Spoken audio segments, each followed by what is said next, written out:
¿Por qué? Porque en este país toda persona es inocente hasta que se demuestre lo contrario, pero para las autoridades del gobierno todos somos culpables hasta que demostremos que somos inocentes, al revés.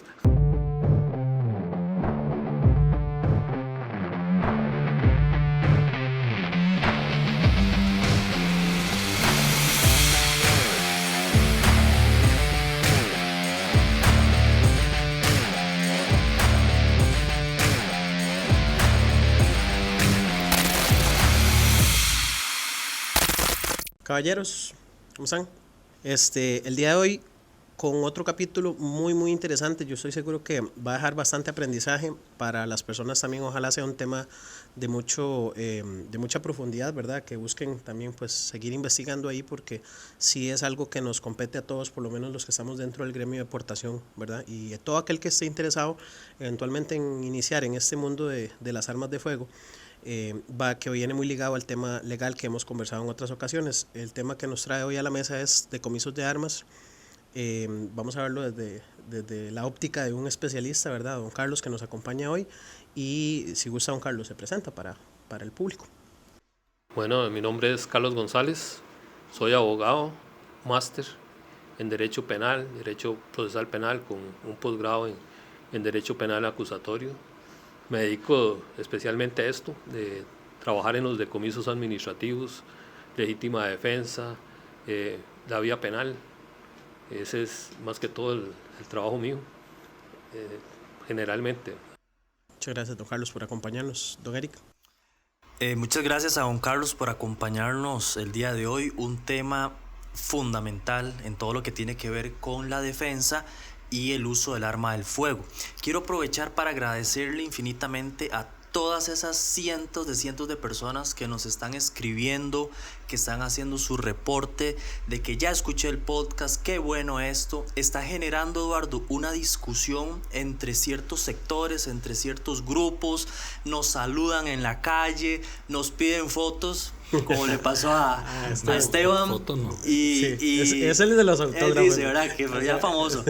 Y gracias de verdad por apoyarnos y por este recibimiento que hemos tenido de este proyecto, porque sabemos y tenemos la fe en que vamos a ayudarle a muchas personas a través de la información que vamos a estar compartiendo, y así nos lo han hecho saber. Muchas gracias de verdad para todos. Y Esteban, y ya la gente también opina de muchas cosas, ¿verdad? En torno al podcast, no solo a los temas. Y entonces, no solo de aquí, sí, ¿verdad? Sí, de Costa Rica.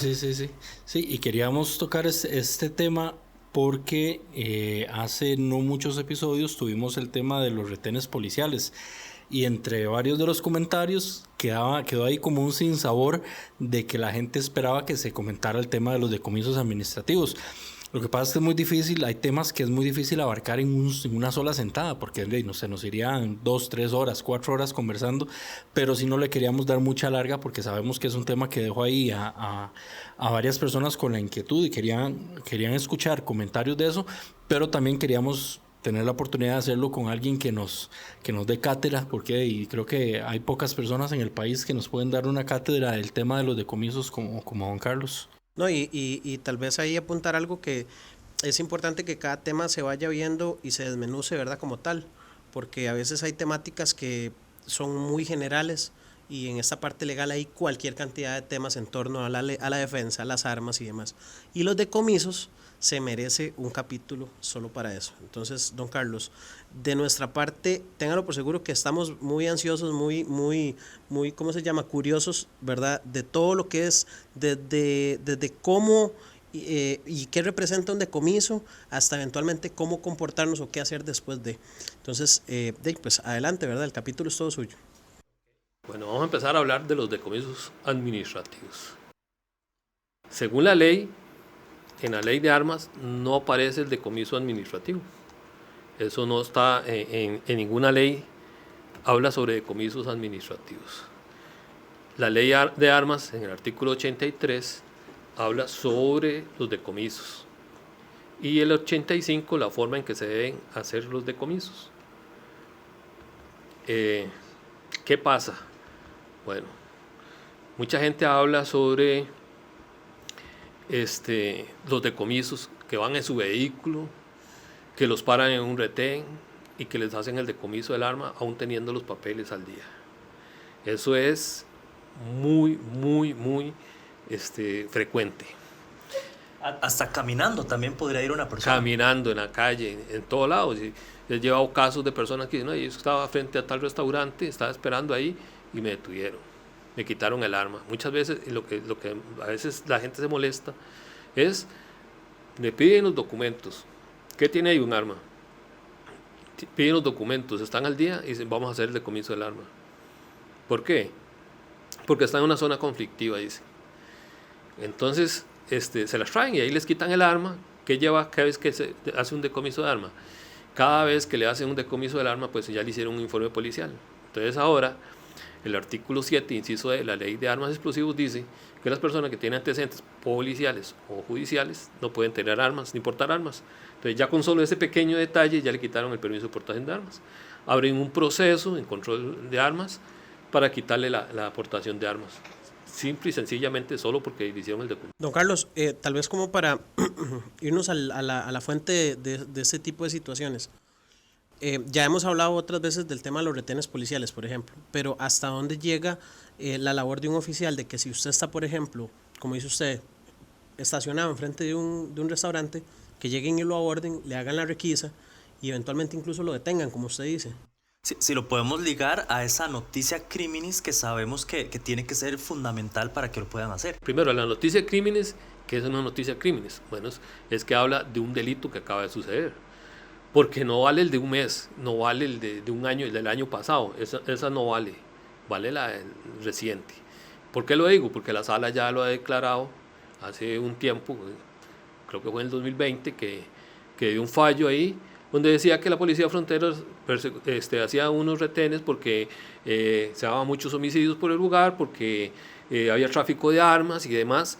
Detienen a una persona que constantemente la detenían porque sabían que vivía ahí, la conocían. Se paraban afuera de la casa para cuando saliera detenerlo. Sí, lo conocían y entonces la persona la detienen y a veces la inocencia de muchas personas que no leen lo que no leen lo que van a firmar. Entonces, fírmeme este documento y firma un documento y lo que estaba firmando era un permiso para revisar el carro. Porque la sala dice muy claramente que si no hay uno de los supuestos del artículo 37 de la Constitución Política, que si ustedes dicen, ¿por qué ese artículo? Porque si ustedes se van al artículo 190 del Código Procesal Penal, dice que el fiscal, el juez, la policía pueden ordenar la revisión de un vehículo. Pero el artículo 190 lo redirige al artículo 189 del Código Procesal Penal. Y entonces dice que la policía tiene que decir a usted de qué lo está acusando. ¿Cuál es el supuesto por el que lo está acusando? Exhíbalo, bueno, es que tiene tal cosa, exhíbala ahí. Sí, lo invita a mostrar. A mostrar. Tiene que decirle qué es lo que está buscando. Entonces, tiene que estar en alguno de los supuestos de que sea un delincuente flagrante, o sea, que estén cometiendo el delito en el momento, que sea un reo prófugo o que tenga sospechas de que usted está escondiendo objetos procedentes de un delito. Si no es eso, no pueden revisarlo. ¿Por qué lo digo? Segurísimo, porque ya hace un tiempo tuvimos un caso, ¿sí?, donde se llegó la policía, abrieron un carro y el cliente me llama y me dice que le pidieron los papeles, él le presenta los papeles, enseña el arma y le dicen vamos a decomisarle el arma. ¿Pero por qué si tengo los papeles al día? Ese es su carro, sí, voy a revisarlo. Entonces la persona cierra el carro y dice no, yo no lo voy a dejar que lo revise porque usted no tiene una orden. Bueno, ustedes llaman a los oficiales del OIJ y el OIJ dice lo va a revisar, hablo con ellos, dicen no tenemos una orden. ¿Está acusando a mi cliente de un delito? No lo puede revisar. Entonces dijo que iba a llamar al fiscal, pues llegó el fiscal y el fiscal se presentó y la misma pregunta le dice, ¿lo acusa de un delito? No puede revisar el vehículo. Entonces dijo, este carro se queda aquí porque yo voy a conseguir la orden del juez. Sí, claro, el carro se queda ahí. Lo abro. Si ese carro le falta mañana una tuerca, usted es responsable, a usted se la cobramos. Bueno, tuvieron que dejar una patrulla cuidando el carro toda la noche para el siguiente día llegar y que el juez no dio la orden porque no estaba acusándolo de nada. Entonces la persona dijo, el fiscal dijo, yo lo abro. Entonces, bueno, usted lo abre bajo protesta. Y al final terminaron el policía, los oficiales de OIJ y el fiscal denunciados en una denuncia penal, ¿verdad?, por el abuso de autoridad. Entonces, hay que tener mucho cuidado, no permitir que le revisen el carro si no hay una orden, si no hay una noticia de crímenes que diga, bueno, Los carros Toyota Hilux color gris. Bueno, entonces todos los carros Toyota Hilux color gris. O los color negros, color azul. Si el suyo es rojo, no está entre la noticia crimen, no aplica. Eso no procede. Qué interesante, ¿verdad, don Carlos? Porque es muy, muy, muy distinto lo que se vive en realidad en la calle, ¿verdad? De lo que en realidad debería de aplicarse. Como dice usted, orientado en función de cumplir lo que en realidad dice el reglamento, que al final de cuentas es la ley. Ahora, el ciudadano que desea cooperar y que le pasa eso que usted dice, no, entonces ahora más bien intentan, como dicen vulgarmente, joderlo. Bueno, ¿qué aplica? Entonces, ya ahí, a partir de ese momento entra el derecho de la persona de solicitarle al oficial que se identifique, que le digan por qué lo acusan y cuál sería el proceso. Bueno, sí, la persona tiene el derecho. Primero, dice la gente, es que no me puede grabar, dicen los policías. Bueno, sí tiene derecho a grabar. No interferir en el cumplimiento, pero sí a grabar, sí puede. O sea, él puede. El policía no lo puede grabar a la persona, que eso es un error que se comete. Con el teléfono, si tuvieran cámaras de... ya eso es otra cosa, okay, pero él no puede sacar su teléfono y grabar, okay, porque entonces violenta el artículo 47 del Código Civil, que es el derecho a la imagen. La policía sí se puede grabar. Nosotros podemos grabar a los policías. Ojo, y perdón, don Carlos, que lo interrumpa. No sé si tal vez sea relevante, pero a mí se me hace importante comentar que don Carlos fue policía, ¿verdad? O sea, no se está hablando, si no se está hablando desde una persona que nada más tiene algo en contra de la labor policial, porque no ese es el objetivo de nosotros, pero sí que se tienen que cumplir las cosas dentro de un reglamento, ¿cierto? Correcto. No, sí, yo fui comandante de policía, trabajé 18 años en la policía. Sí, pues conozco todos los reglamentos, todos los procesos, todos los procedimientos. Gracias a Dios sí, anduve por todo lado y conozco bastante.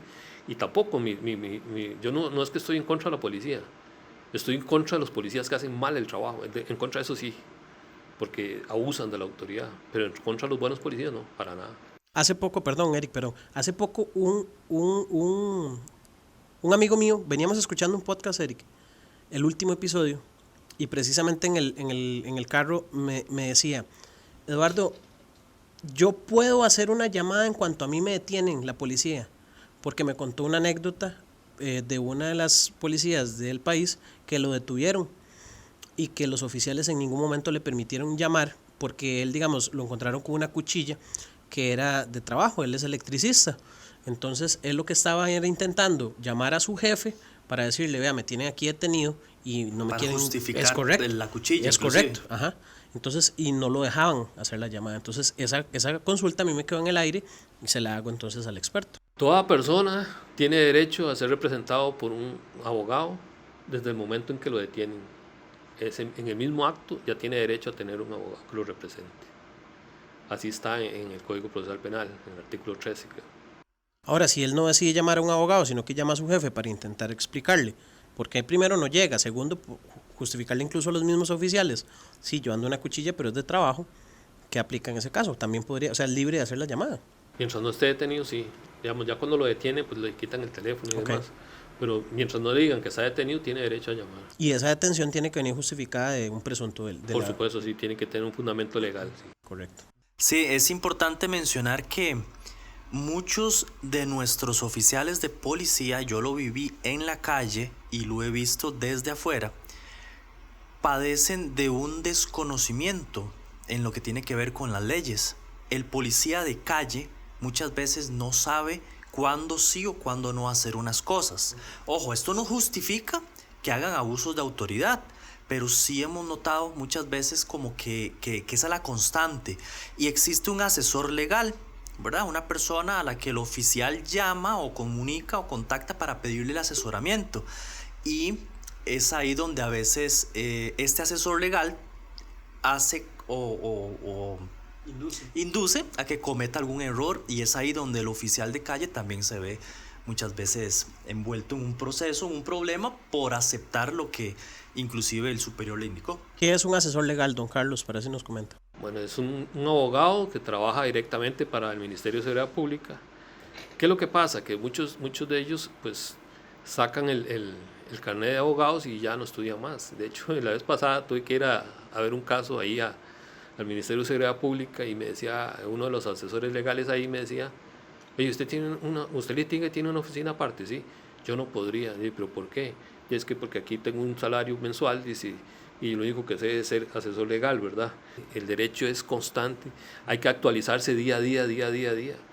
Y hay veces que uno le dice a un asesor legal, pasa tal situación o tal cuestión, y ellos se cierran en lo que ellos les dicen porque trabajan bajo órdenes, ¿verdad? Porque ellos también trabajan bajo órdenes. Entonces, siguen un director, siguen a un jefe que les da una orden, y ellos, aunque sepan que eso no es así, pues ellos siguen con lo que les ordenan. Y entonces el problema es que al final el oficial de policía es el que termina llevándose la denuncia, ¿va? El asesor legal se hace a un lado. Entonces, don Carlos, podríamos, yo creo que tal vez adelantándome un poco, pero si vamos a recalcar algo importante acá es que muchas veces intentar corregir esas conductas de parte de un ciudadano informado, ¿verdad? Intentar sentar precedentes en corregir esas conductas de mala procedencia policial, sí sientan un precedente precisamente para que otros policías entiendan los casos, los vean y eventualmente no repitan ese tipo de errores. Mira que es difícil porque, bueno, yo he atendido varios casos así, de decomisos, y yo incluso he llegado a las delegaciones y les he explicado, les he enseñado, porque a mí no me gusta hablar, sino que me gusta llevar documentos que la persona le digo, ve, yo estoy hablando de esto, les enseño, ¿verdad? Y aún así, ellos hacen lo que el asesor legal les dice. Entonces usted dice, bueno, yo intenté enseñarles, intenté ayudarles, ¿verdad? Tal vez no son conscientes de que sí se carga responsabilidad de cada uno de esos errores, ¿verdad? Sí, lo que pasa es que ellos dicen, bueno, estoy acatando una orden, pero si hay un artículo de la Ley General de Administración Pública donde dice momentos en que no se debe acatar una orden, cuáles órdenes no se acatan, ¿verdad? Está en la ley, pero muchos policías desconocen la ley, sí. Ahora, don Carlos, consulta, porque ante estos decomisos administrativos que las justificaciones van desde lo absurdo, como el tema del tiro en boca o el tema de las municiones expansivas, hasta justificaciones detrás de directrices ilógicas también, que no tienen ni pies ni cabeza, hasta otras cosas que tal vez se pueden inventar. Ahora, ante un decomiso administrativo donde yo tal vez yo sé, tal vez por lo que he estudiado y leído, que no aplica, lo que me puede a mí tal vez ayudar para luego pelear va a ser cómo se elabore el acta de decomiso. Me parece, siento yo que es un documento que es muy importante, porque yo he visto casos de gente que se los han bailado con decomisos y luego el acta está mal hecha o mal redactada, o pusieron algo que no es, o pusieron algo diferente a lo que al portador le dijeron y la persona la firmó, no lo leyó. Y como el acta no es un respaldo correcto de lo que se hizo, pues ya cuesta más pelearlo. Entonces yo no sé si le puedo preguntar o nos puede tal vez explicar qué deberíamos esperar si nos tocara bailar con esa en un acta de decomiso. ¿Qué debe llevar el acta? ¿Quién la firma? ¿Qué cuidados tengo que tener yo como portador a la hora de que me muestren un acta de decomiso? Sí, aquí es importante manejar lo que es el artículo 85 de la Ley de Armas y Explosivos. Y dice el artículo 85 y el artículo 156 del reglamento de la Ley de Armas. Dice el artículo 85, la autoridad policial que proceda al decomiso de un arma levantará un acta en presencia de 2 testigos. Ese documento deberá contener la fecha, el lugar, el nombre y los apellidos de las personas que actúan, con indicación de las diligencias realizadas y la firma de todos los intervinientes, o la mención de que alguno no puede o no quiere firmar. Se entregará copia del acta a la persona a quien se le decomisa el arma o a quien se encuentre en el lugar del decomiso. Y aquí hay algo muy interesante, porque aquí dice en el lugar del decomiso.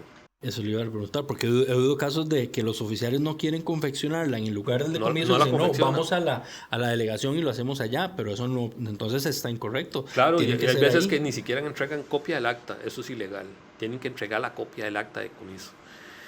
¿Qué dice el artículo 156? Bueno, y el vacilón de este artículo es que la parte final del artículo dice, el arma será puesta de inmediato a la orden de la autoridad judicial competente. Ambas autoridades darán el aviso correspondiente al departamento. Aquí dice autoridad judicial competente. Entonces, ¿quién es la autoridad judicial en ese momento? La Fiscalía. El Arsenal no es una autoridad judicial competente. Y ahí no dice que lo trasladen al arsenal, dice que lo trasladen a la orden de la autoridad judicial competente. Entonces, ¿por qué dice eso? Porque es cuando se comete un delito. Entonces, al cometerse un delito se lleva el arma junto con el infractor a la fiscalía para ponerlos a la orden de un proceso judicial. Pero no pasa así. Decomisan el arma y la trasladan al Arsenal Nacional.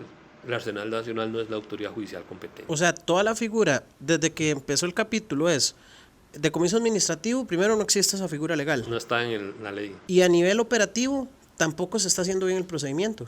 Tampoco se está haciendo porque tienen que entregar ahí.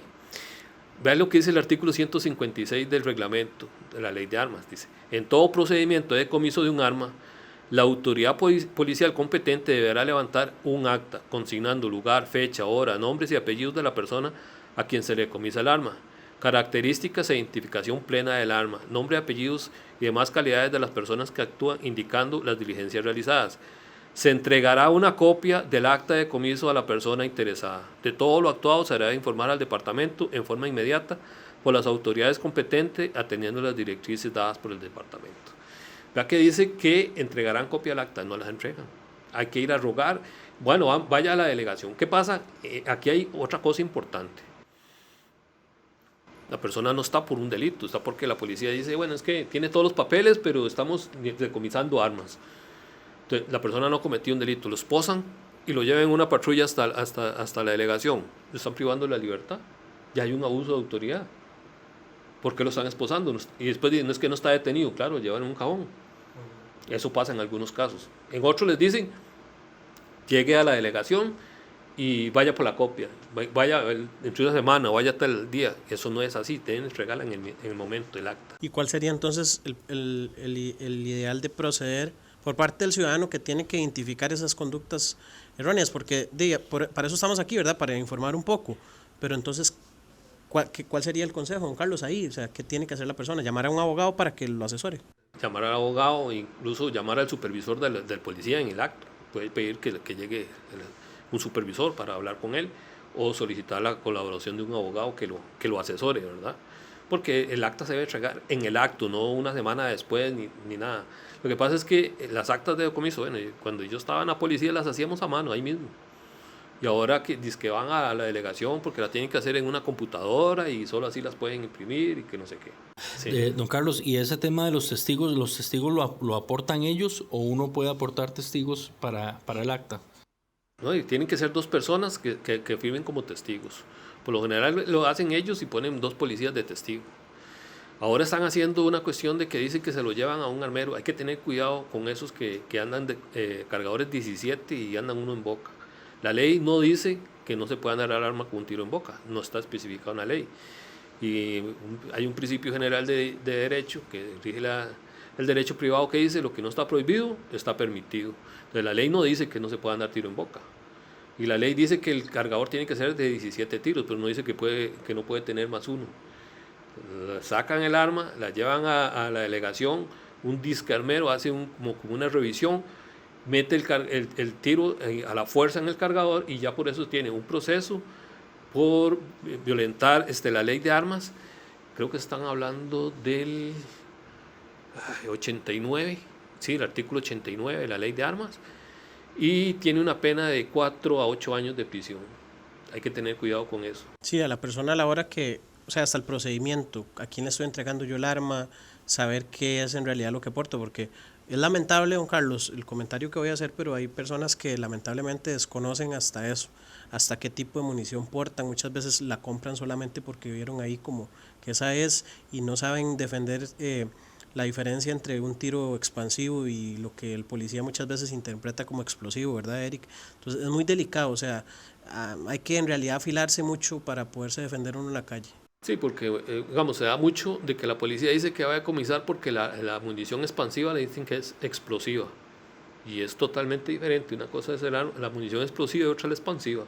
Pero los policías no diferencian entre una expansiva y una explosiva. No conocen la diferencia, muchos de ellos. Y un decomiso de ese tipo tiene que pasar por un asesor legal. Sí, pero es que el asesor general por general dice decomiso. Y es que eso es lo curioso, porque es, digamos, como yo lo veo, a muchos de nuestros oficiales les falta tal vez capacitación y al asesor legal le falta calle. Entonces, el asesor legal, claro, ellos nada más los llaman, les reportan, les medio explican el tema. Ellos sí, claro, decomisen, pero les falta ese conocimiento tal vez que un oficial ya con experiencia va desarrollando en la calle y al final el que sale rascándose uno, ¿verdad? Sí, de hecho, hace poquito, ahora en mayo de este año, salió una resolución de la sala donde agarran 2 personas, les quitan unas armas, las personas tienen todo al día, permisos al día, pero dicen que en base a una alerta que hicieron al 911, ellos van a quitar las armas, pero no hay personas que digan, me agredió, o sea, no están las personas ofendidas. Las personas les decomisan el arma, presentan un habeas corpus ante la sala porque los llevaron desde las 9 hasta las 11:30 a la delegación.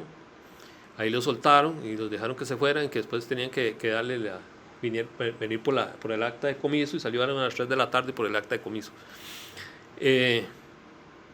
Estas personas ganaron ese habeas corpus, y es muy bueno que la gente ojalá tuvieran ese fallo de la sala, porque en ese fallo de la sala se mencionan varias situaciones en las que la sala ha dado el fallo a favor de los ciudadanos por decomisos arbitrarios de parte de la policía, porque dicen que está en una zona conflictiva, que la gran cantidad de homicidios, que bueno, todas las excusas que ponen, que por bien de la seguridad común, que demás cosas, y la sala dijo no aplica.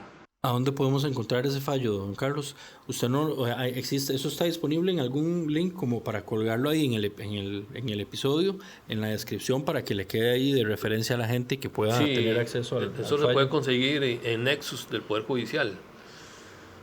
O si está el archivo, pues compartimos un link del archivo. Aquí lo tengo. Si usted me lo comparte ahí, yo luego el número de voto, ¿verdad? Es 11-561-2023. Ok, para luego buscarlo y dejar el link para que la gente lo pueda accesar. Ese tipo de documentos creo que siempre es importante tenerlos a mano. Me acuerdo una vez un muchacho, un portador, que una vez tuve un pleito como de una semana con el hombre en un grupo, porque él decía, no, ¿para qué voy a leer? ¿Para qué voy a...? Si el oficial se lo quiere quitar, se lo va a quitar, y es tontera leer, ¿para qué? No, yo aporto mi arma y ando tranquilo, y si me la van a quitar, me la quitan.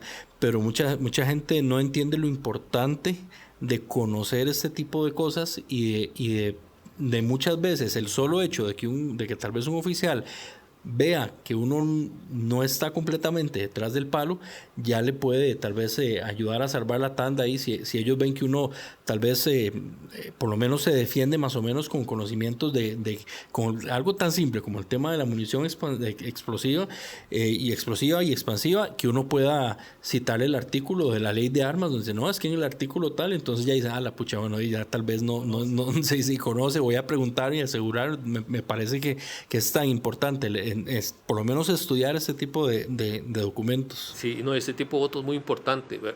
El vacilón de este documento es que dicen que fue el mismo director regional el que ordenó el decomiso de las armas, y la fiscalía se quitó y dijo, no, yo no ordené esto, y el asesor legal dijo, decomisen, y comisaron, y no tenía nada que ver con la cuestión, y la sala ordena la devolución de las armas. Y la sala, ¿verdad? Que es otra cosa, ¿verdad? Y en este voto, la sala habla de varios votos en los que ellos han ordenado la devolución de las armas. Incluso se menciona uno del año 2016 en Pavas, que una persona se identifica ahí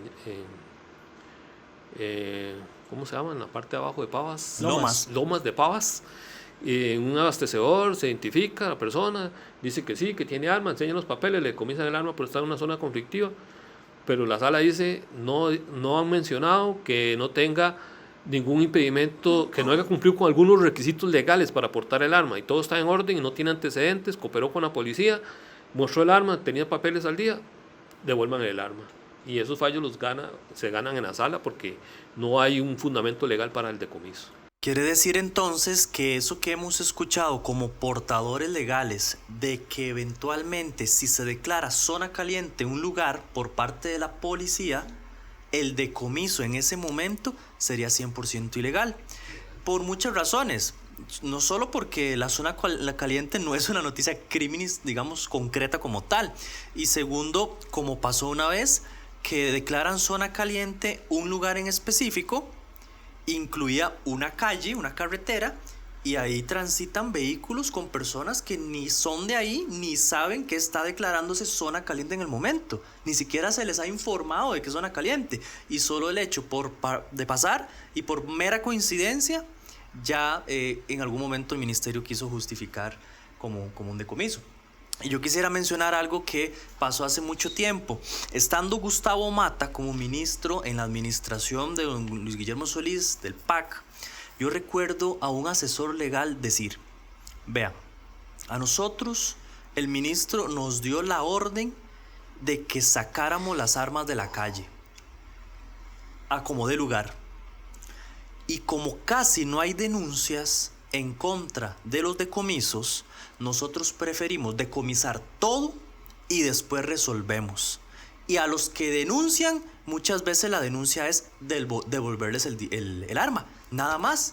Entonces, esa sensación de que se puede hacer lo que sea. O sea, es mejor pedir perdón que pedir permiso. Exactamente, el policía prefiere decomisar y está tranquilo porque en la mayoría de ocasiones lo peor que puede pasar a ese oficial de policía es que tenga que devolver el ministerio el arma como Eric, tal. y lo lamentable es que el que termina pagando consecuencias es el policía, el que más ignora en realidad el alcance de las labores. El portador y el es policía. Correcto, sí, porque el ministro no. Ni el asesor legal. Ni el asesor legal. Entonces, ahí es donde los ponen de carne de cañón y ojalá muchos policías nos estén escuchando, porque verdaderamente no es ponerlos en contra de la labor que tienen que hacer.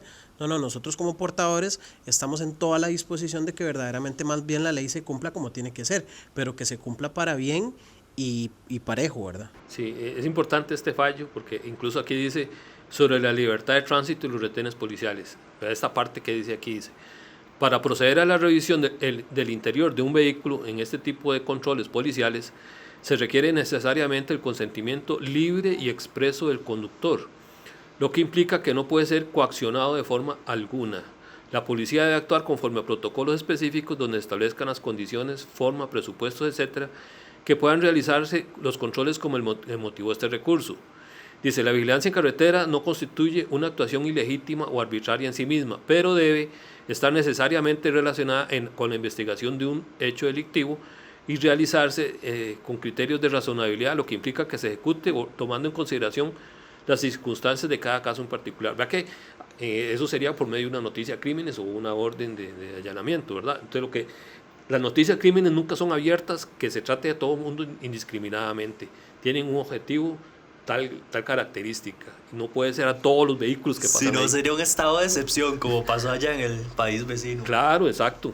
Entonces, Don Carlos, perdón, eso es un artículo de ley que el que acaba de leer. esto lo estoy leyendo del voto de la Sala Constitucional. Ok, consulta. Cuando hace referencia a ese escrito, entonces, que dice que autorización del conductor, porque si yo soy el propietario y yo voy de acompañante y el conductor es el que da el consentimiento. El que conduce el vehículo es al que le dan el consentimiento. Ok, eso para también dejarlo bien claro. Aunque el propietario sea otro. Ok, yo tal vez antes de continuar sí quisiera hacer un par de anotaciones que me parecen importantes, que son, uno, que todo ese análisis desde la parte legal lo estamos haciendo dentro del marco de la ley de nuestro país, ¿verdad? Que es Costa Rica, porque gracias a muchas personas que nos siguen en otros países, pero que sí sería bueno que también pues lo profundicen en sus regiones según su marco legal.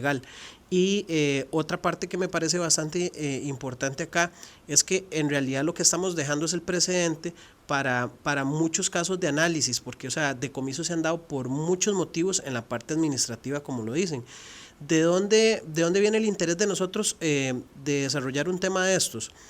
Acá en el país, a raíz de muchas ideologías, se ha intentado minimizar o mermar el acceso a las armas por parte de la población civil, ¿verdad? Entonces, de un tiempo para acá existen algunas personas dentro del gremio que nos hemos interesado por pues conocer un poco más, incluso algunos van un poco más allá y dar alguna batalla, ¿verdad?, en contra de algunas injusticias que se dan, porque a final de cuentas, si uno de los derechos fundamentales es el derecho a la defensa y eventualmente el crimen organizado se ha armado de una manera ya alarmante en el país, pues el acceso a las armas de fuego por parte de la población civil es una opción que innegablemente es necesaria.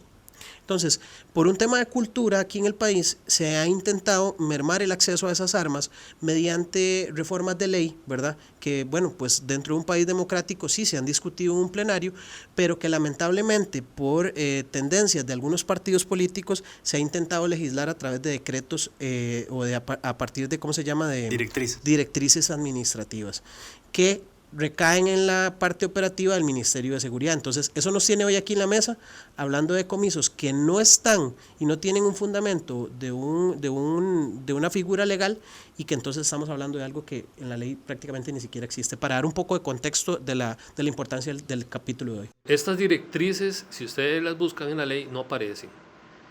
Y es un vacilón porque constantemente las actualizan. Entonces hablan de la directriz 038-2013 DGFP, de la Dirección General de la Fuerza Pública, y después dicen, bueno, la 02-2015, después la 02-2016, y ahí le van cambiando el año y el número de directrices, pero es la misma historia. No están entre lo que dice la ley. Entonces, el Estado, o sea, lo que es la administración, se regula por medio de un principio de legalidad. ¿Qué dice el principio de legalidad? Artículo 11 de la Constitución Política. Los funcionarios públicos son meros depositarios de la ley y no pueden hacer nada que la ley no les autorice. Igual dice el artículo 11 de la Ley General de Administración Pública. Dice que ellos solo están autorizados a hacer lo que está en la ley, lo que no, están vetados. Entonces, violentan ese principio de legalidad. Todo lo que ellos hagan en contra de eso es ilegal. El principio de seguridad jurídica, los ciudadanos tienen derecho a saber qué es prohibido y qué es permitido. Entonces, a mí no me podrían decir, bueno, es que ahora usted tiene un permiso y que por tal razón ya ahora ya no vale ese permiso y usted está infringiendo una ley y por eso cometió un delito. Las armas tienen una ley y un reglamento que lo regula. Ni el reglamento no puede modificar la ley, o sea, el reglamento tiene que ser en base a la ley. Las directrices tampoco, porque entonces están violentando el artículo 6 de la Ley General de Administración Pública, que habla sobre el ordenamiento jurídico administrativo. Entonces, eso es una escala. Entonces dice que están la Constitución, las leyes, bueno, primero los tratados internacionales, la Constitución, las leyes, y ahí demás documentos con valor de ley. Nunca dice que las directrices están por encima de la ley.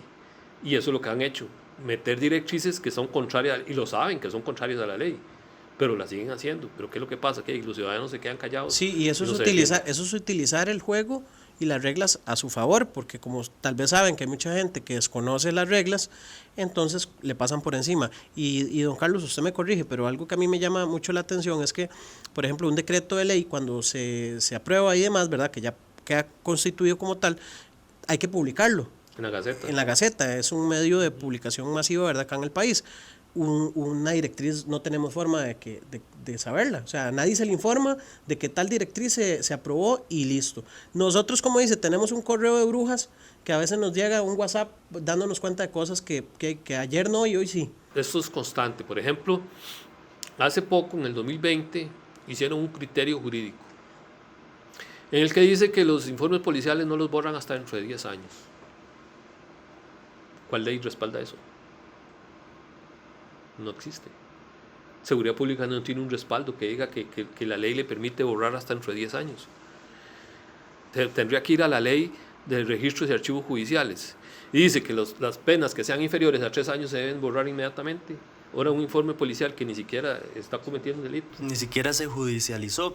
Un día escuché a una persona hablar de este tema en específico y dice, hay un artículo en la Ley de Armas y Explosivos que dice o permite de manera abstracta que el ministerio podrá imponer y establecer todos aquellos mecanismos y demás procedimientos en aras de crear una regulación ordenada de lo que tiene que ver con las armas de fuego.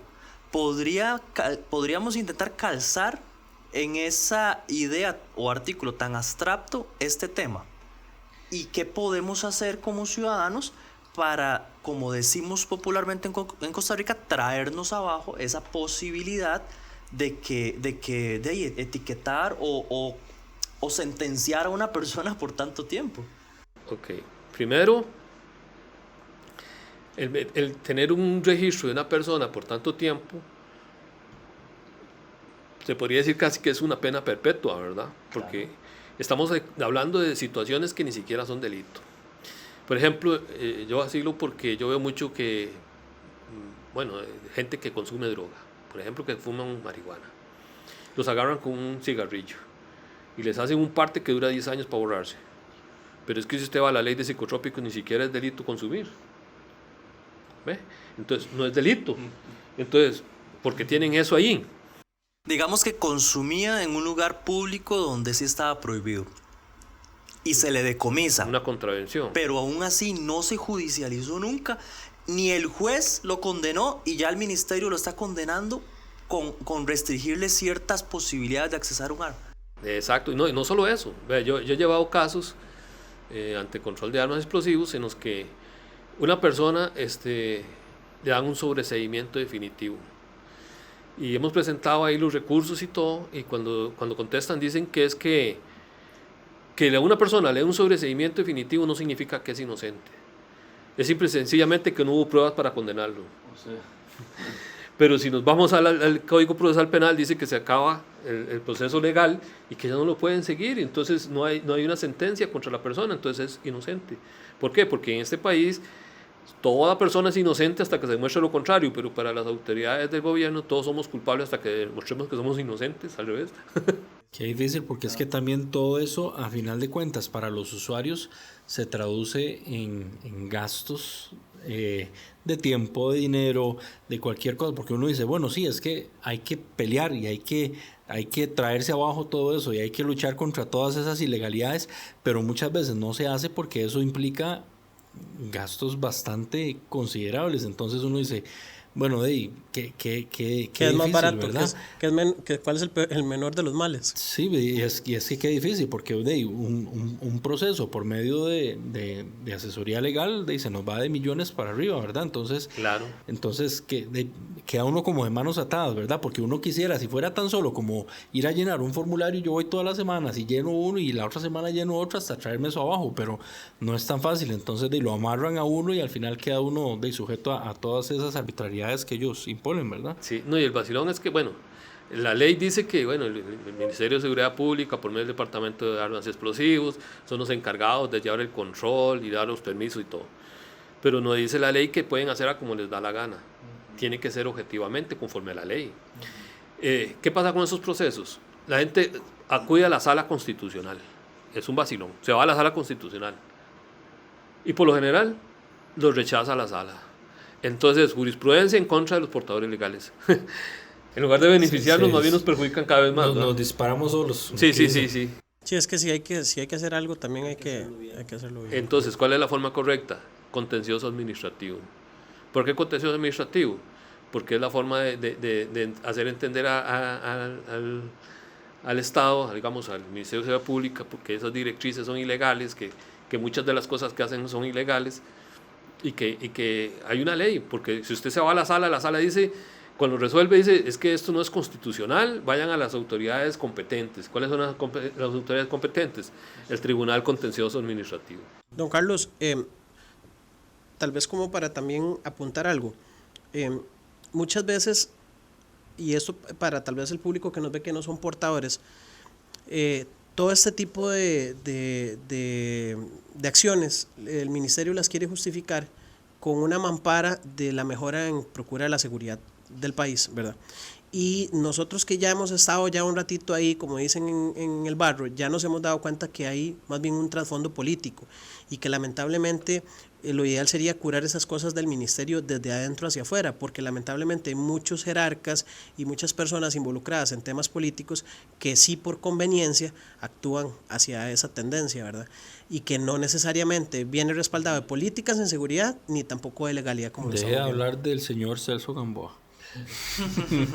Sí, por ejemplo, este voto me gusta mucho porque dice, en cuanto a este decomiso, el director de la Policía de Fronteras lo justifica de la siguiente manera: que el decomiso del arma de fuego obedece a una acción netamente preventiva, ya que en la zona han proliferado delitos contra la propiedad. Además, justificó el actuar de los oficiales en la noticia de crímenes que constan en los oficios tales. Asimismo, que en el informe tal se señaló que entre el 1 de enero y el 17 de marzo del 2019 se revisaron 11 casos por homicidio y un promedio mensual de 3 casos.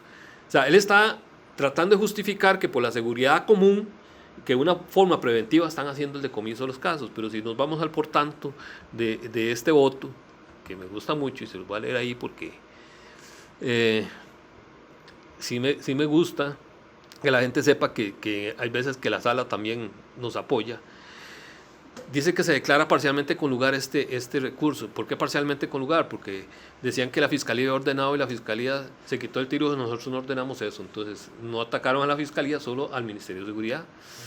Y entonces dijo que le piden al jefe de la delegación del lugar que coordine lo correspondiente y lleve a todas las actuaciones que están dentro del ámbito de su competencia para que en el máximo de 5 días, contado a partir de la notificación de la sentencia, se entregue a los tutelados las armas decomisadas. ¿Por qué? Porque la sala aquí le reclama, dice, que tales razones genéticas y abstractas de prevención resulta arbitrario, pues no sustenta en alguna acción u omisión concreta de los tutelados, sino en circunstancias extremas no atribuibles a ellos. O sea, no está diciendo que ellos son parte del Nada problema. tiene que ver con los portadores lo que justificaron. Exacto. Entonces, la sala dice que cuando se hace el decomiso de un arma de fuego a una persona, tiene que haber un fundamento legal. ¿Y cuál es el fundamento legal? Que no cumpla con algún requisito para portar el arma, pero por lo general cuando usted tiene el permiso de portación de armas está cumpliendo todos los requisitos. Ha pasado todo un filtro y un montón de cosas más. Sí, y hablando de eso, es importante mencionar que hay ocasiones donde sí es justificado el decomiso. Por ejemplo, don Carlos, si una persona tiene su permiso de portación vencido, ¿justifica el decomiso del arma de fuego? Inmediatamente, claro que sí. Si una persona tiene un cargador que supera los 17 o la capacidad de 17 tiros, ¿es justificable el decomiso? Sí, claro. Si una persona anda un arma diferente o la modificó en alguna de sus características, en poder de fuego, etcétera, ¿es justificable el decomiso? Es justificable, claro. ¿Verdad? Que sí. O sea, tenemos que ubicarnos como portadores responsables, no le tenemos miedo a que nos investiguen o a que nos pregunten en tanto estemos cumpliendo todo como corresponde. Pero si eventualmente no estamos cumpliendo algo, es justificable, es amparado por la ley que se nos decomise el arma también. Por ejemplo, hay un decomiso que está ordenado en el artículo 49 de la Ley de Armas. Y ese es justificado porque es una orden judicial por violencia doméstica. Ajá. Dice... Ese es otro podcast. Otro episodio. Exacto. Es un tema bien complicado. Es bien complicado, pero está en la ley, ¿verdad? Dice, el inciso I, dice, las personas portadoras de armas que incurran en conductas de violencia doméstica conformidad con la ley. Ahí se le puede hacer el decomiso de arma. Y la gente dice, bueno, un decomiso administrativo. No, es que lo ordena la autoridad judicial. Lo está ordenando el juez de violencia doméstica. Entonces no es un decomiso administrativo. Y eso ¿verdad? puede ser a partir de una denuncia, ¿verdad? O tiene que ser a partir de una sentencia. No, es que la violencia doméstica, y usted está sentenciado desde que ponen la denuncia. Sí, a eso voy. Con solo el dicho de la supuesta víctima, correcto, es suficiente para que se ordene. Sí, a eso es lo que voy, que es así jodido, pero... qué complicado. Ahora, eso obviamente también es escalable a nivel de defensa, porque la persona podría alegar que se le demuestre si verdaderamente se dio. Yo sé que... En el acto le decomisan. Sí, en el acto le decomisan. Después viene el proceso. Sí. Después viene el proceso de la defensa, porque a final de cuentas de ahí, eso incluso yo me he dado cuenta de herramienta que se utiliza para hacer un daño directo a una persona que en este caso es portadora, ¿verdad? El artículo 51 es muy importante de la ley. Y ese fue un golazo, don Carlos. Eso que usted va a leer fue un golazo que nos metió el PAC, ¿verdad? Sí, pero bueno, en parte sí, en parte tienen razón, me parece. Porque si usted va a tomar licor, no debe llevar el arma. Porque una persona que toma licor no está en los 5 sentidos y entonces puede meterse en una torta. Entonces más bien es como un favor que le hacen a uno, que no lo dejen llevar el arma cuando usted va a ir a tomar, ¿verdad? Bueno, pero el 51, hablando puntualmente del tema del licor, o los otros, porque es no, es que tiene varias cosas. Habla de edificios públicos. Bueno, usted no puede ir a un edificio público con armas. Sí, pero eso siempre ha estado así, ¿verdad? Sí. Eso ya está. Eso sí, los centros de salud y educativos, estatales o privados, no se puede llevar el arma. Siguen siendo públicos. Sí. Pero dice privados también. Sí. O sea, una escuela privada cae ahí. Sí. ¿Es públicos o privados? Del privado. Sí. De todo lo privado también. Exacto. Establecimientos comerciales que cuenten con licencia de comercialización de licor clase B y clase E4. Entonces, ¿cuál significa eso? Si usted va a un lugar que dice bar y restaurante, ya le quitaron el arma. Pero el dueño sí puede estar armado. El dueño sí, para defender a los clientes. El dueño sí puede estar armado. Y nada más como un paréntesis, fui a dar una capacitación a un colegio privado donde los oficiales portan arma de fuego por aquello. Pero no debería ser, ¿verdad? Vean qué interesante, desde hace en Santo Domingo, un colegio privado muy muy reconocido, y tienen 10 años de portar arma de fuego el oficial que permite el ingreso de los estudiantes. Bueno, yo sé que aquí nosotros siempre nos gusta dejar temas sobre la mesa, pero eso es un tema que vamos a analizar, ¿verdad? El tema de la seguridad en centros educativos, porque es algo que de unos años para acá en el país ya es preocupante y ya nos ha tocado, ¿verdad?, intervenir ahí algunas cosillas, Eric, en conjunto. Don Carlos, pero ¿por qué no dejamos que don Carlos termine? Adelante, porque sí, es que hay uno ahí que dice sitios donde se realicen actividades de carácter público y se consuman bebidas alcohólicas, como un turno o algo así, ¿verdad? El tope y eso, ¿ah? En centros y recintos recreativos, estadios o cualquier instalación en donde se encuentran actividades deportivas. Eso es tan abierto. Si va al estadio, si va a una cancha de fútbol, ahí que está un encuentro ahí entre amistosos y todo, usted no puede estar ahí armado. Y mucha gente lo comete y les quitan el permiso. En centros, espacios públicos donde se realicen actividades, concentraciones de concentración masiva. En los espacios de culto. Cine es un espacio de concentración masiva. Sí, no puede llevarlo. Vea este ejemplo, don Carlos, que pasó hace como 5 años. Van a anunciar el gordo del premio a la lotería. Ajá. En diciembre, y la Junta de Protección, digamos, utiliza la Plaza de la Cultura para montar un escenario y hacer todo el show ahí. Se convierte en un lugar de concentración masiva. Y va pasando como todos los días de la vida de un portador legal. Pasó entre la McDonald's y la Plaza de la Cultura, que es el bulevar o es la avenida central, y ese día lo detuvieron, lo requisaron y le decomisaron el arma. Entonces vea qué interesante, qué abstracto se puede volver e interpretativo cuando es concentración masiva, porque acerquémoslo más. En la avenida central transitan 100,000 personas al día o más. ¿Es un área de concentración masiva o no? Sí lo es. ¿Cuándo deja de ser? Pero ese es un vacilón, ¿verdad? Es que eso es completamente ambiguo. Si es la misma calle, la avenida central, sí, pero a las 2 de la mañana, que no hay gente. No hay gente, por eso. Es que eso lo que ama es cuando hay una concentración grande de personas. ¿Y quién define qué tan grande? Es que eso es muy subjetivo, ¿verdad? Es que es el problema. Y es que todos esos que usted acaba de leer, don Carlos, por eso decía yo que esos son golazos que nos metió el PAC. Y los dejan así cuando estábamos en el pleito de que si 3 armas y un arma, nos metieron todo eso. Entonces, por ejemplo, yo voy a recoger a mi hija y luego llevo a mi hijo a natación, y luego en la noche voy a un culto en una iglesia. O sea, básicamente lo que están haciendo ahí es, bueno, no les podemos quitar las armas, pero no los vamos a dejar portar en ningún lado. No, y yo les digo una cosa, yo no sé si ustedes, yo sí me confieso, ese tipo de artículos han logrado su cometido. Porque, por ejemplo, yo soy uno que yo, en función de las labores que ande haciendo y de lugares donde esté prestando algún servicio, yo digo, mejor esta semana me resigno a que no voy a andar armado. Y está bien. O sea, sí, porque uno se preocupa por cumplir la ley. Ese es el punto, Eric. Sí, pero ¿y la seguridad? Es correcto. Entonces, por eso, pero yo no puedo actuar por encima de la ley, o por lo menos no está bien. ¿Me explico? Entonces, ¿qué es lo que pasa? Que ese tipo de artículos logran su cometido muchas veces.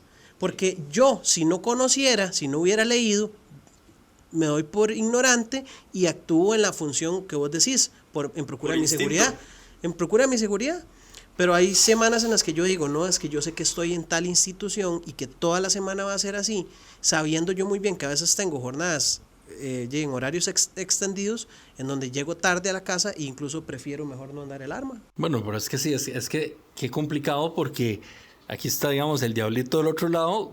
A mí me dice que, bueno, eso nos convierte en un montón en delincuentes automáticamente porque hace 3 años eso no existía y entonces yo muchas veces tengo que pensar, bueno, si algo pasa en camino de yo ir a dejar a mi hija a la escuela y algo pasa, alguna situación en la que yo tenga que hacer uso de mi arma y no tengo mi arma porque no puedo, por ese inciso que me clavó ahí Quique Sánchez, no me acuerdo cómo se llamaba, Carolina Hidalgo y todas esas, y Eduardo Solano, entonces ya yo quedo en un estado de indefensión. Entonces, ¿cuál de ellos va a llegar ahí a protegerme a mí en esa instancia en la que yo ocupo mi arma y que no la puedo tener? Es que Murillo en chela. No, y sí, yo sé que a veces, de hecho, a veces me ha tirado porque me dice, es que usted a veces no anda armado.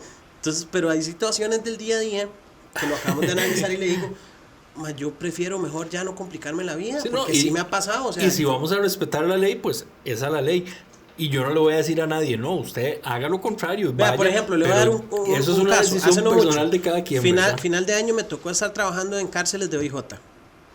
Y de ahí, el acceso ahí al vehículo no, ¿verdad? Tiene que quedar afuera, ahí en los parquímetros, en un parqueo privado.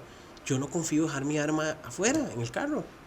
Y yo sé muy bien que estoy trabajando adentro de los tribunales y estoy trabajando dentro de las cárceles. Entonces, ¿qué me toca? Y es todo el día, todo el horario. Obviamente ahí tiene su no, y su ahí razón, te puedo decir un montón de casos más que por un tema operativo es lo que me toca. Pero oye, ahí nos quedaríamos en ejemplos. Hablando de ejemplos, don Carlos, quiero ponerle uno. Bueno, no sé si ya terminamos leyendo el artículo, sí, el 51.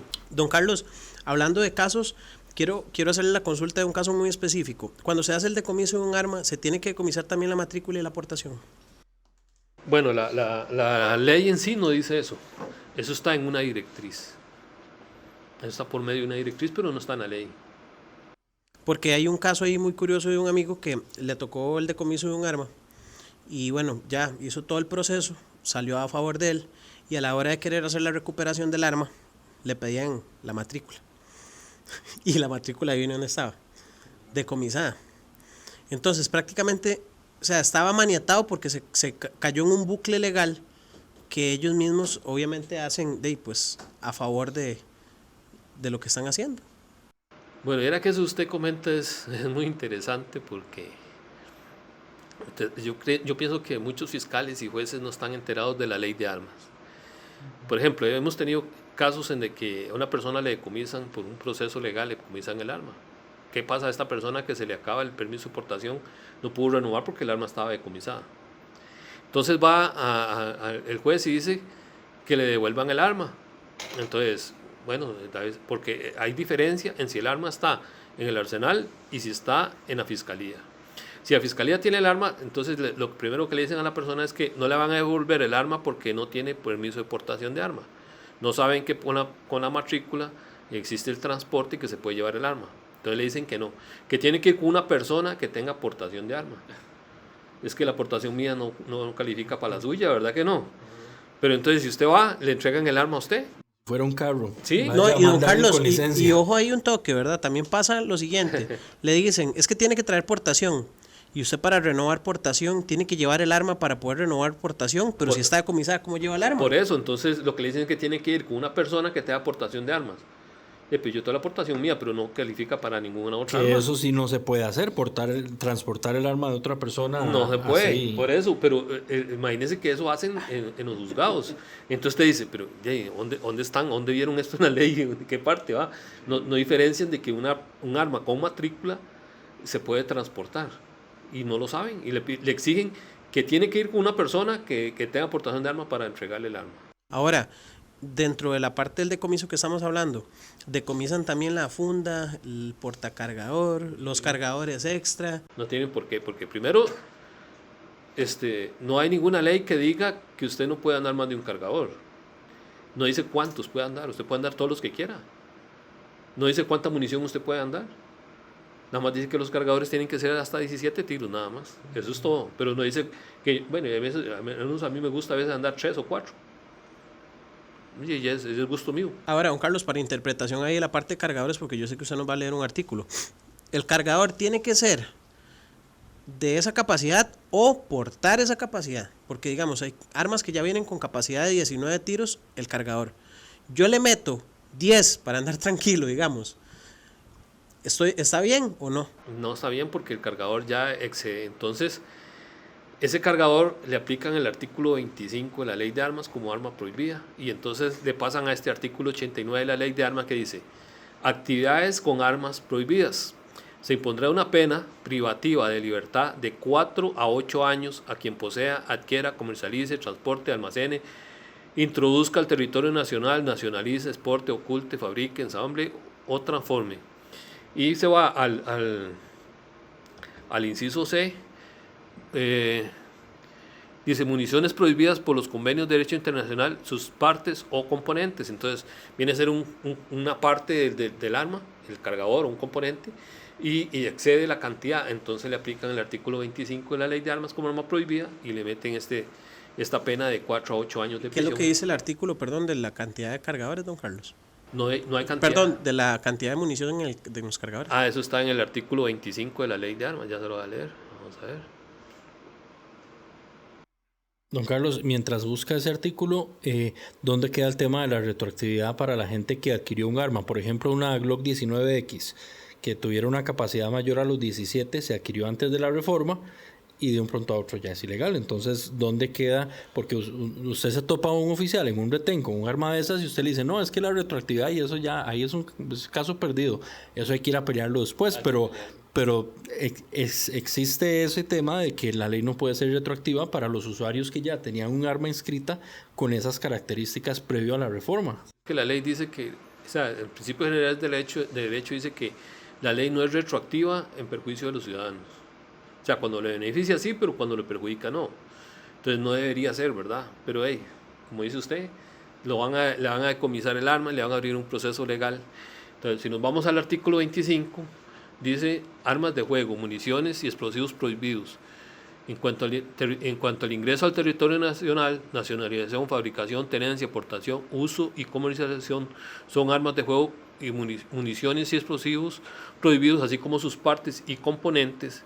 Y entonces, ya les digo en qué artículo está. Aquí, en el inciso A, dice, no en el primer párrafo, sino en el segundo párrafo del inciso A, dice: igualmente tienen ese carácter de prohibidas las armas largas semiautomáticas cuyo cargador de munición tiene capacidad superior a 10 tiros, salvo aquellas armas de juego que utilicen municiones de ignición anular, o sea, como el 22.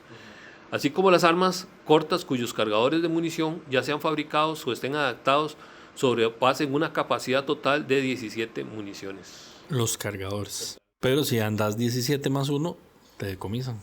Sí, pero ahí hay algo preocupante que a mí me alarma más que incluso portarlos, porque portarlos todavía uno tiene control de eso. Es decir, yo puedo portar 15, pero cuando el arma ya viene de fabricación que te dice 19 tiros o 18 tiros, porque hay cargadores que ya vienen así, es el problema, ¿verdad? Sí, porque tendría que conseguir uno que sea 17, que no sobrepase la cantidad para que no esté entre lo prohibido de ley, ¿verdad? Sí, de hecho, bueno, se ha optado por, y quién sabe hasta qué punto es bueno, porque en cierta forma estamos cediendo donde tal vez algo que no deberíamos ceder, pero se ha optado por decirle a la gente: no, mejor porten 16 más 1, porque si los agarran con 17 más 1 se van a comer el decomiso, y se puede pelear, tal vez sí se puede pelear, pero se tiene que comer el proceso después. Entonces nos obligan a, por un tiro, entonces mejor ceder y andar 16 más 1 por una ambiguo. No sé si fue a propósito que lo redactaron así tan mal, o si fue de que simplemente lo hicieron a lo chambón, pero por una ambigüedad de algo que está redactado de forma muy, muy complicada. Entonces de ahora nos obliga a nosotros a ceder en eso para decir: no, para no comerme el decomiso voy 16 más 1. Sí, lo que pasa es que, digamos, ya le meten un tiro de más a un cargador de 17 es por forzando el resorte y hasta casi haciéndole daño al cargador. Pero lo hacen solo por hacer el daño de poder abrirle un proceso penal a la persona, ¿verdad? Qué peligroso. Ahora, hablando de eso, don Carlos, ¿sabe usted a qué podría estar expuesto un oficial de policía al realizar un parte o un decomiso o algo considerado dentro de lo que estamos hablando como ilegal. Aparte de la devolución del arma de fuego que podría ordenarse por parte de la sala o por parte de la autoridad judicial, ¿podría enfrentar un proceso con una sanción el policía? Claro, si se demuestra que hubo mala intención, que hizo al propio solo para abrir un proceso penal, pues puede denunciarse penalmente, ¿verdad? No solo por el abuso de autoridad, porque es un abuso de autoridad, está abusando de su uniforme al hacer algo que es completamente ilegal. Incluso si hay testimonia, va de testigo a un caso como este, lo lleva a la corte para poder respaldar, porque el fiscal va a necesitar que él declare. Claro. Y si es un falso testimonio lo que él está diciendo, puede enfrentar ese delito también de falso testimonio. Eso en cuanto a la parte penal y la parte civil. ¿Hay algo que pelear? Que por lo general, recuerde que en la parte penal siempre hay una acción civil resarcitoria, entonces usted ahí cobra los daños y perjuicios que le está ocasionando esa denuncia a usted. ¿Al Estado o al Se denuncia contra el Estado, sí, porque mucha gente denuncia al policía, pero el policía no tiene con qué, entonces usted lo que hace es denunciar al Estado, que el Estado sí tiene con qué pagar. Solidariamente. Solidariamente. ¿Y el oficial de policía podría ser entonces suspendido o...? Podría hasta sufrir prisión. Prisión dependiendo la gravedad del acto. Dependiendo la gravedad, pues, y como para ser policía no se debe tener antecedentes, no solo la prisión, sino que pierde el trabajo, ¿verdad? Y el policía, el que hace el parte como tal, puede ser sancionado. El asesor legal, que es el que le recomienda, le asesora, también podría haberse involucrado. Claro, se puede denunciar también. Lo que pasa es que mucha gente lo que denuncia es al policía, ¿verdad? Pero también podría denunciar al asesor legal que giró una instrucción mal dada, ¿verdad? Y es recomendable. ¿Usted lo sugeriría? Porque, no sé, me parece que es uno de los mecanismos, de los pocos mecanismos que tenemos para sentar precedente y tratar de ir, no sé, de alguna forma frenando todo este tipo de acciones, me parece a mí. No sé cómo lo ve usted. Sí, no, sí, claro. Y si es el que está dando una orden mal dada y llevando a la persona ahí a esa responsabilidad, yo denunciaría también al asesor legal. Qué jodido, porque de nuestros oficiales yo entiendo que muchos trabajan con las uñas, pero y es que si no aprenden llevándose cabezazos, ¿cómo hacemos para que aprendan, verdad? Qué difícil. No, y es que al civil sí nos toca aprender bajo esa premisa, porque digamos, ya los que hemos estado tal vez en esto algún tiempo, escuchamos anécdotas, ¿verdad?, de otros portadores que les ha pasado malos chascos, y yo calculo que si ya no es así, el que no quiere entender es por cabezón, ¿verdad? Entonces, si lo vemos desde esa óptica, en realidad lo ideal es formarse, es aprender de la ley, eso es el principio o la recomendación que nosotros siempre hacemos, pero siempre es importante sentar un precedente, ¿cierto? Correcto, sí. Y es bueno presentar la denuncia penal y también el disciplinario administrativo en la inspección policial. Claro, yo tal vez para comentar de manera general y una recapitulación rápida, mucho se habla en el gremio de decomisos por la identificación de munición expansiva contra explosiva, es uno de los que más se ha dado. Ahora el tema de los cargadores, el tema de las denuncias por violencia doméstica. Hay unos casos muy específicos, don Carlos, que yo creo que abren un portillo, porque ahora hablaba usted de ingresar a lugares en donde vendan licor, pero también se ha dado mucho el tema de que si usted lleva, por ejemplo, usted viene de Palí, ¿verdad?, de un supermercado y compró cervezas y las lleva ahí para su casa y usted es portador, va decomisado. Sí, pero eso es por esas famosas directrices ilegales, está, ¿verdad? Una directriz, sí. Porque en la ley no está. Y lo que no está en la ley, lo que no está prohibido está permitido. Y recuerde que la administración pública se rige por el principio de legalidad, por la seguridad jurídica, por el principio de reserva de ley. ¿Qué es el principio de reserva de ley? Que solo la Asamblea Legislativa es la que puede modificar o crear leyes. No puede modificarse una ley por medio de una directriz. Y eso es lo que hacen. Otro tema que anduvo por ahí también era el decomiso del arma de fuego, porque el acompañante del vehículo tal vez tenía antecedentes. Eso nace igualmente de una directriz. Es una directriz, no está en la ley. Yo no puedo ser responsable por lo que hacen los demás. ¿Sí? Yo soy responsable por lo mío, no por los de los demás. Pero no está en la ley. que si una persona porta un cigarrillo de marihuana y va en el carro y me detienen, hacen una revisión y él encuentran eso, a mí no, entonces me hacen el parte a mí porque soy el que conduzco el vehículo o porque soy el portador legal y entonces para quitarme a mí el permiso. ¿Por qué? Si yo no consumo droga. ¿Por qué? Si yo no infringí la ley. ¿Entiendes? Y eso no es legal. En ninguna parte, en ninguna ley ni en la Constitución dice que yo soy responsable por lo que hacen los demás. Y hasta con el tema del licor, es al portador lo incriminan por algo que no, bueno, para empezar ni siquiera está en la ley, no está en la ley. Es una tontera. Yo hace como una semana, para la víspera del Día de la Madre, teníamos una actividad de la familia y resulta que teníamos que irnos los hombres a ir a alistar una cena o algo así con anterioridad. Entonces yo me fui con mi hermano y yo iba con mi arma, iba para la casa de mi mamá, entonces voy con mi hermano en el carro de él y a medio camino dice, voy a parar un toquecito a comprar algo, y se bajó y compró unas cosillas y donde lo veo entra y unas cervezas cerradas. Ya ahí yo me puedo joder por una compra que yo no sabía que se iba a hacer, no es mi carro, no soy yo el que hice la compra, va cerrado el licor porque era para cuando estuviéramos en la actividad, y yo no consumo licor, partiendo de ahí que yo no consumo licor, pero en un retén me fui en todas y me quedo sin arma por una cosa tan absurda como una directriz respecto al tema del licor. Y compliquémoslo más. Digamos que la directriz habla de que el consumo de licor, ¿verdad? ¿Qué es consumir licor? ¿Un trago? ¿Una cerveza? ¿10 cervezas? ¿En qué momento se presume que hay un riesgo de una persona tomada con un arma de fuego? Por ejemplo, en la ley de tránsito hay un grado específico de alcohol en la sangre que marca un antes y un después. En este tema.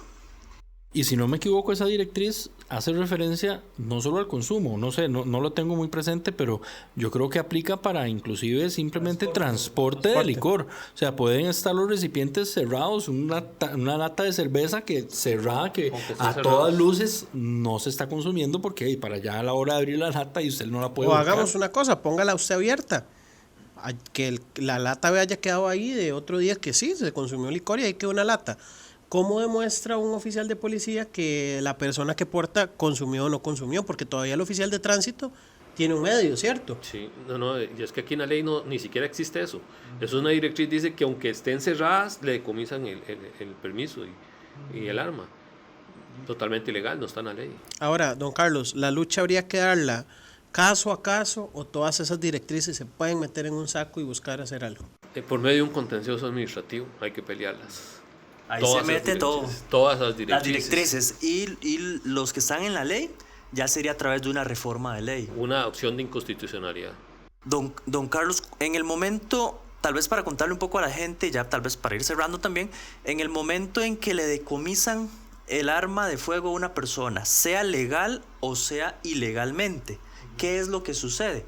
El oficial de policía confecciona un parte, se lo entrega el arma. ¿Y cómo recupera el arma y cuánto tiempo más o menos es lo que ha pasado en la práctica? Bueno, empezando que cuando hacen el decomiso, deberían de entregarle ahí mismo la copia del acta. Pero bueno, le hacen un informe policial, que a veces no le quieren dar copia. ¿Y si no puedo tomarle fotos? No le permiten, ellos no le quieren dar copias.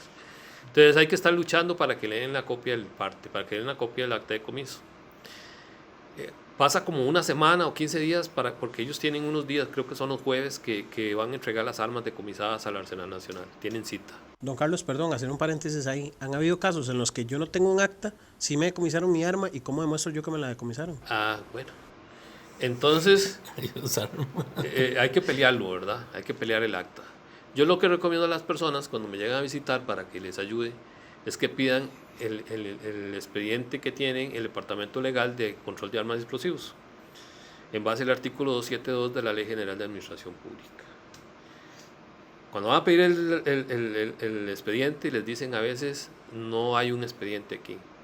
¿Cómo no va a haber un expediente si le están llevando un proceso administrativo? Tiene que haber un expediente. Lo que pasa es que muchas veces las he ganado porque en el acto, en el parte, ponen un nombre o se equivocan en un número, lo que sea, ellos no están a la persona que ustedes. Y me los llevo por ahí. Entonces, ellos lo que hacen es evitar que dar la copia del expediente. Muchas veces, incluso, tuve que presentar una queja en la Contraloría de Servicios del Ministerio de Seguridad Pública porque a la gente le negaban el expediente. Y sucede que cuando les llevan el proceso les dan 3 días para presentarse, para defenderse. Si pasan los 3 días y usted no tiene expediente, ¿cómo lo defiendo? Entonces yo les digo, vaya, pidan el expediente. Cuando llegan les dicen, no, es que la persona que tiene que acompañarlo para que haya fotocopia anda almorzando. Tiene que esperarse hasta tal hora. Llega, no, es que tiene que salir el otro. Venga tal día. Y así hacen a la gente para minimizar la cuestión, no dar el informe, el expediente. ¿Por qué? Porque en el expediente va copia del acta de comiso, va copia del informe policial y va un informe que pasan los oficiales de ahí contando la historia y todo lo demás. Entonces, ahí está todo. Entonces, ¿cuál es la forma de defenderse? Teniendo el expediente, porque si no, entonces tengo que empezar a adivinar qué fue lo que pasó. Y esa es la forma de conseguir copia del informe y copia del acta. Eso es echarse la semana de trabajo uno. No, es de pleito, sí, claro. Yo incluso a veces he tenido que llamar y decir, porque hasta me dijeron, si no le dan el expediente, llame con tal licenciada para que les ayuden con el expediente.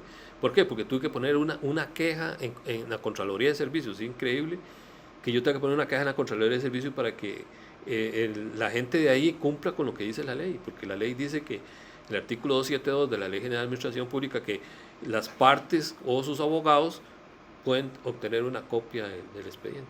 Ya recupera, tiene el expediente. ¿Qué sigue? Bueno, les dan 3 días para hacer una audiencia escrita.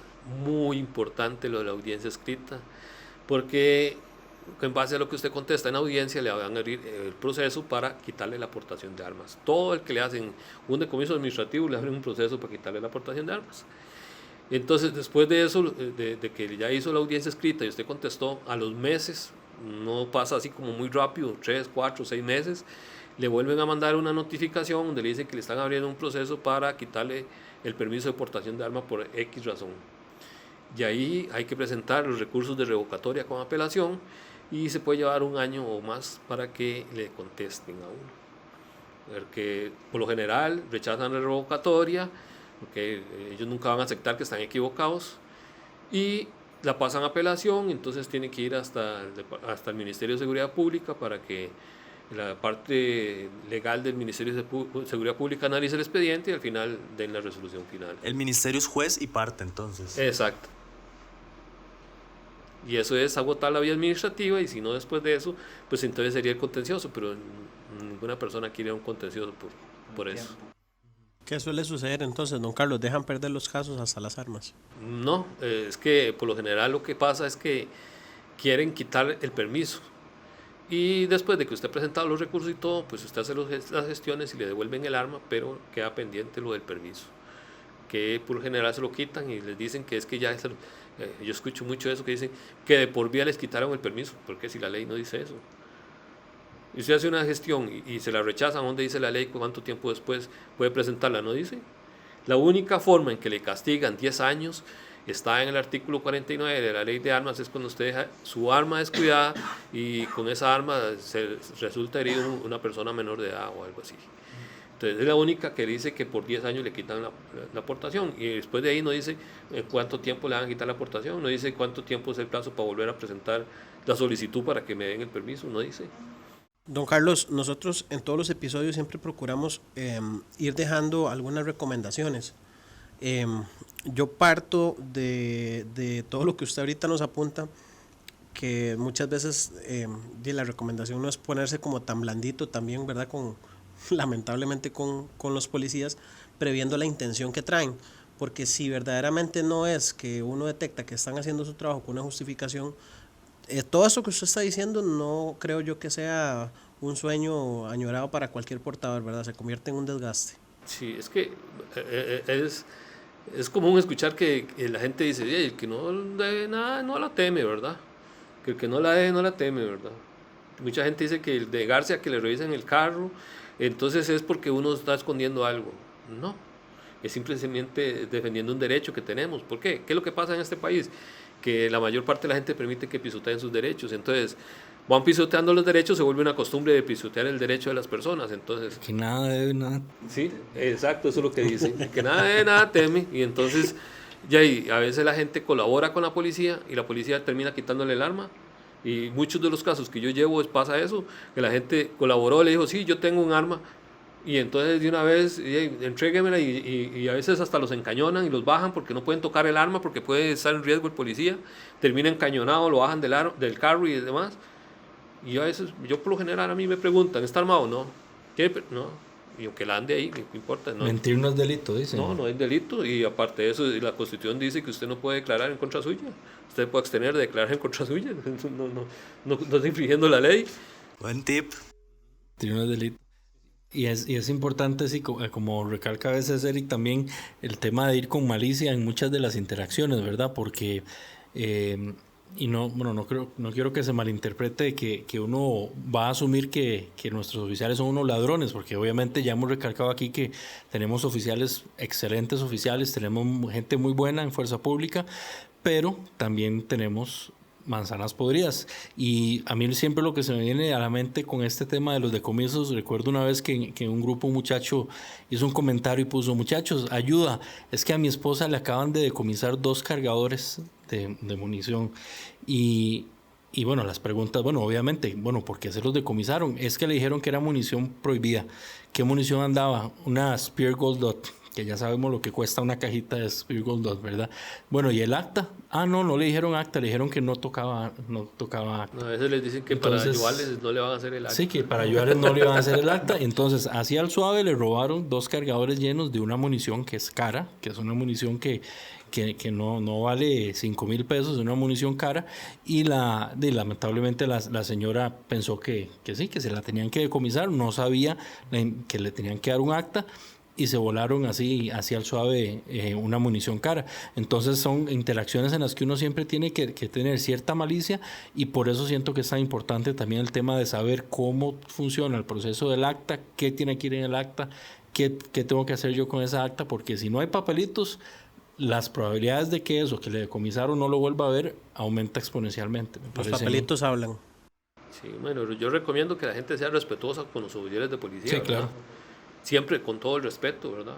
Pero sí que las personas hagan valer sus derechos, porque si ustedes los dejan pisotear, cada quien es dueño de dejarse pisotear hasta donde quiera, ¿verdad? Muchas veces hay personas que dicen, es que yo le enseñé al policía el arma y la revisó y me entregó y me dejó seguir, pero no todo el tiempo pasa eso. Sí, tal vez como para ir haciendo un cierre entonces, de nuevo, a las personas instarlas entonces a leer, a buscar este tipo de información. Yo creo que nosotros mucho tal vez hemos dado recomendaciones y ya vamos a comenzar a buscar algunos medios en donde las personas que tal vez no son tan cercanas a nosotros tengan acceso a algunos documentos, y tal vez vamos a buscar alguna forma de hacerles llegar a todo aquel que verdaderamente esté interesado en informarse y en conocer este tipo de temas que son muy precisos y son muy técnicos. O sea, aquí en realidad no queda nada como en el aire. Uno sí tiene que afilarse bastante en eso, ¿verdad, don Carlos? Y don Eric, que también obviamente tiene bastante conocimiento en esa área. Pero a veces a nosotros nos toca, como dicen en la calle, y nos agarran mal parados. Entonces, usted por más que se sepa los documentos, no se queda no, y no me acordé de nada. No, es que sí, tenerlos ahí a la mano, ¿verdad? Siempre también tener el número del que sabe. Dicen que uno no tiene que saber todo, tiene que tener el número del que sabe. Entonces, la recomendación sería eso. Hágase acompañar de personas que sí se interesan por conocer, por saber, compórtese de una manera que no tenga que ser señalado por alguna sospecha o algo así, ¿verdad? Siempre intentar comportarse dentro del marco de la ley, estudie, y si no, la recomendación es llame a Eric o llame a don Carlos, ¿verdad? Porque si no, ¿qué toca? Si usted quiere conocer un poco más de esto, puede digitar en Google Nexus Poder Judicial. Cuando ingrese a la página, ahí hay una barra donde le pregunta acerca de qué tema quiere conocer un poco más. Decomisos ilegales armas y le tira un montón de opciones y usted empieza ya a leer un poco y de verdad que es muy interesante cómo se redacta todo, cómo se cuenta la historia, lo que dice el fiscal, lo que dice el defensor, lo que dicen las partes, lo que dice la sentencia al fin y al cabo, y conforme se vaya leyendo se van empapando y van teniendo un mejor criterio, que es lo que quisimos hacer el día de hoy. No sé si don Carlos puede compartir el número de teléfono, las redes sociales, porque de verdad, como lo dijo Eduardo desde el principio, muy pocas personas en Costa Rica se especializan en decomisos ilegales, en legítima defensa, y como portadores creo que todos deberíamos tener el número de don Carlos siempre a llamar. Para nosotros es un referente y por eso está aquí. Le agradecemos mucho la compañía, don Carlos. Sí. Si gusta dejar sus redes, su número de teléfono también. No hay Igual ningún ahí lo vamos a dejar en texto para que la gente lo vea y lo ponemos en el video. Bueno, sí, mi teléfono es 8722-6150. En Facebook, Bufete GT, Bufete GT, Bufete González Tenorio creo que aparece. Bufete González Tenorio, ahí aparece en Facebook también. Yo más bien yo quería dejar un bonus track ahí que llama de un tema completamente aparte de esto, porque ahora que antes de iniciar estaba comentando con don Carlos que hoy salió un despelote ahí porque se comunicó que a partir del 2025 van a hacer la reinscripción obligatoria de todas las armas de fuego. ¿Qué es eso? En la reforma que nos clavaron ahí, en la reforma PAC, en el 2019, metieron una cláusula ahí que indicaba que ahora las matrículas de armas de fuego van a tener una fecha, un lapso, una vigencia. Inicialmente habían dicho de 6 años y luego ahora lo pasaron, ahora la ley dice 4 años. Lo que pasa es que eso no se estaba aplicando, entonces todo el mundo estaba muy tranquilo porque las matrículas se les estaban saliendo y no tenían fecha de vencimiento y todo el mundo estaba tranquilo. Hoy salió el despelote de que dijeron que a partir del 2025 lo van a empezar a hacer. ¿Cómo lo van a empezar a hacer cuando no pueden ni siquiera llevar al día el tema de las inscripciones? Bueno, ya eso es un tema aparte, pero yo le hacía la consulta a don Carlos porque hoy como en 3, 4 grupos decía la gente, bueno, ¿qué hacemos? ¿Qué hay que hacer? ¿Qué se puede hacer? Y todo el mundo bateaba y todo el mundo sugería, pero nadie tiene una idea clara. Alguna gente mencionaba recursos, otra gente mencionaba una demanda, y nadie tenía como un panorama claro de cuál es la vía por la que hay que tratar de llegar a eso, porque eso violenta el derecho a la propiedad y violenta el tema de la retroactividad de la ley, porque están aplicándolo a todas las matrículas, hasta las matrículas de armas tienen años inscritas antes de la reforma de la ley. Entonces, antes de empezar a conversar, yo le había hecho la consulta a don Carlos y don Carlos me comentó que la vía para llevar eso es el contencioso administrativo. Entonces, a los que tienen esa duda o tenían esa duda de por dónde hay que irse, ya don Carlos nos indicó que es el contencioso administrativo. No lo voy a poner ahí a que nos dé números o precios de cuánto se lleva eso. Yo voy a decir que yo, sondeando, tengo idea que puede andar de los 5 millones para arriba. Entonces, portadores legales que están interesados en eso, ya saben por dónde hay que irse. Si queremos tener la opción de pelear esas ilegalidades de la ley, ya sabemos por dónde hay que irse, y tengan presente que si les interesa dar esa lucha, hay que tocarse la bolsa y no hay otra forma para hacerlo, porque nadie va a llegar de arriba a decirnos, no, papitos, está bien, quitemos eso. No, eso hay que pegarse a la lucha, y los que tengan la intención de hacerlo, ahí les dejo ese es algo completamente aparte del episodio, pero como salió hoy, quería dejarlo ahí para los que tienen la duda, y ya, bueno, don Carlos es el especialista en eso, entonces para que lo tengan ahí presente por dónde es que tienen que irse los balazos, como quien dice. Carlos, no sé si tiene alguna recomendación, algún comentario o alguna observación para el cierre. Bueno, la recomendación es no dejen que revisen en su vehículo si no está en base a una noticia de crímenes, si no hay una orden de un juez que diga que les tienen que revisar el vehículo. Está en criterio cada uno. Si hay mucha gente que dice, es que lo hago para irme rápido.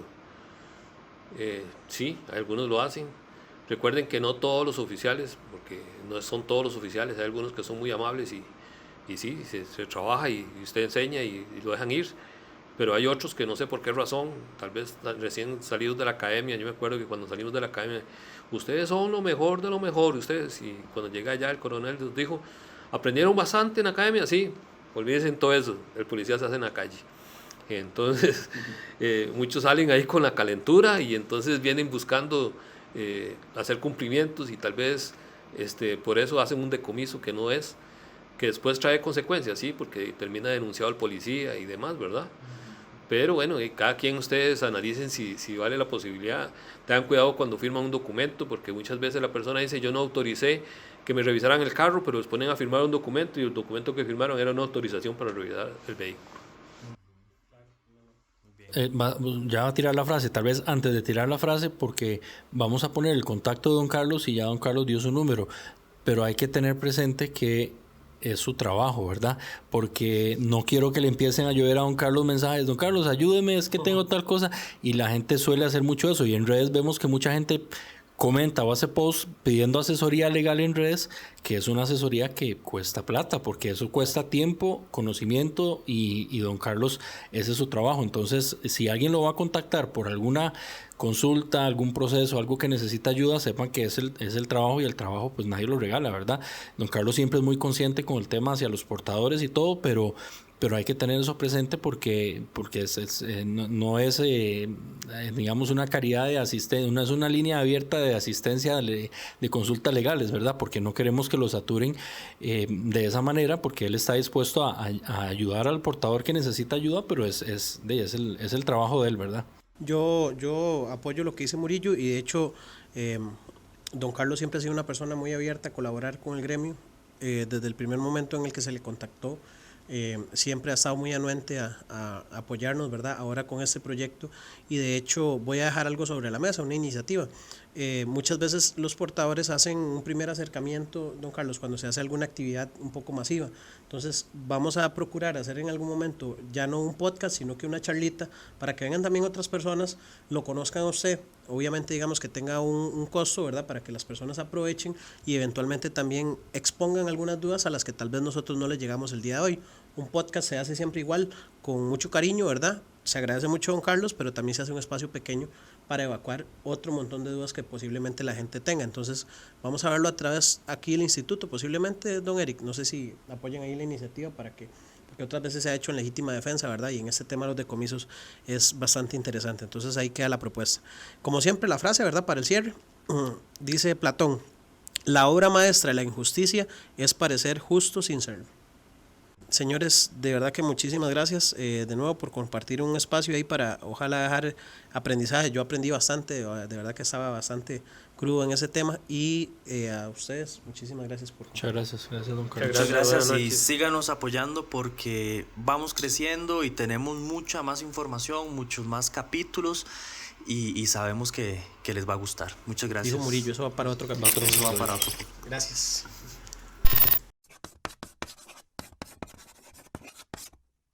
El decomiso, está bien, hagamos referencia al tema del decomiso del arma como tal. ¿Qué pasa?